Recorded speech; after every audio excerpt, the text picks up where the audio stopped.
13. കഥയിലെ മറ്റ് സന്ദർഭങ്ങൾ കൂടി പരിഗണിച്ച് റേഡിയോ ചാക്കുണ്ണിയുടെ ജീവിതത്തിൽ ചെലുത്തിയ സ്വാധീനം വിശദമാക്കുക. ഉത്തരം: ചാക്കുണ്ണിയുടെ ജീവിതത്തിൽ റേഡിയോ ചെലുത്തിയ സ്വാധീനം.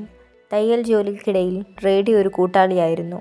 പാട്ടുകളും നാടകങ്ങളും കേട്ട് ജോലി ചെയ്യുമ്പോൾ അദ്ദേഹത്തിന് സന്തോഷവും പ്രചോദനവും ലഭിച്ചു.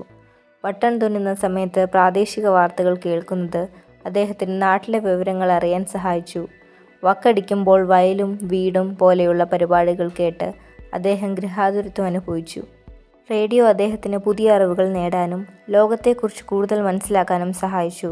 ഏകാന്തതയും വ്യർത്ഥതയും അകറ്റാൻ റേഡിയോ ഒരു ഉപാധിയായി. സമൂഹവുമായി ബന്ധം നിലനിർത്താൻ റേഡിയോ അദ്ദേഹത്തെ സഹായിച്ചു. ചാക്കുണ്ണിയുടെ ജീവിതത്തിൽ റേഡിയോ ഒരു അവിഭാജ്യ ഘടകമായിരുന്നു എന്ന് പറയാം. 14. മതം ഏതായാലും കൊള്ളാം, മനുഷ്യൻ നന്നായാൽ മതി. ഒരു ജാതി, ഒരു മതം, ഒരു ദൈവം മനുഷ്യന്. ശ്രീനാരായണ ഗുരുവിൻ്റെ ഈ സന്ദേശങ്ങളുടെ കാലിക പ്രസക്തിയെക്കുറിച്ച് കുറിപ്പ് തയ്യാറാക്കുക. ഉത്തരം: ശ്രീനാരായണ ഗുരുവിൻ്റെ മതം ഏതായാലും കൊള്ളാം, മനുഷ്യൻ നന്നായാൽ മതി, ഒരു ജാതി, ഒരു മതം, ഒരു ദൈവം മനുഷ്യന് എന്നീ സന്ദേശങ്ങൾ എല്ലാ കാലത്തും പ്രസക്തമാണ്. ഈ സന്ദേശങ്ങൾ മനുഷ്യൻ്റെ നന്മയെയും ഐക്യത്തെയും കുറിക്കുന്നു. മതം ഏതായാലും മനുഷ്യൻ നന്നായാൽ മതി എന്നതിലൂടെ ഏത് മതത്തിൽ വിശ്വസിച്ചാലും മനുഷ്യൻ്റെ അടിസ്ഥാനപരമായ ലക്ഷ്യം നല്ല വ്യക്തിയായി ജീവിക്കുക എന്നതാണ് എന്ന് വ്യക്തമാക്കുന്നു. ഒരു ജാതി, ഒരു മതം, ഒരു ദൈവം മനുഷ്യൻ എന്നതിലൂടെ ജാതി, മതം, ദൈവം എന്നിവയുടെ പേരിൽ മനുഷ്യർ തമ്മിൽ ഭിന്നത പാടില്ലെന്നും എല്ലാവരും ഒരുപോലെയാണെന്നും പറയുന്നു.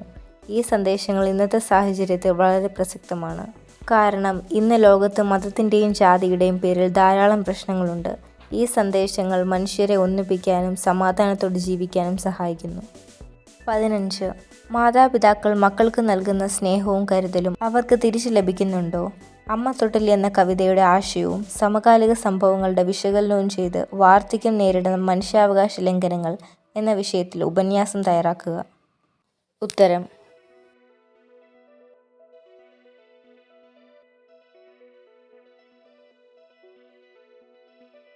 16.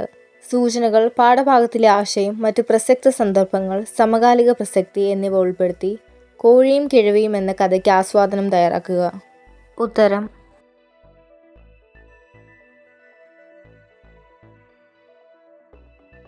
17.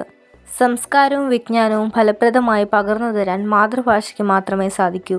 മുകളിൽ നൽകിയ പ്രസ്താവനയും അമ്മയുടെ എഴുത്തുകൾ എന്ന കവിതയുടെ ആശയവും സമകാലിക അവസ്ഥകളും വിശകലനം ചെയ്ത് മാതൃഭാഷയും മലയാളികളും എന്ന വിഷയത്തിൽ മുഖപ്രസംഗം തയ്യാറാക്കുക.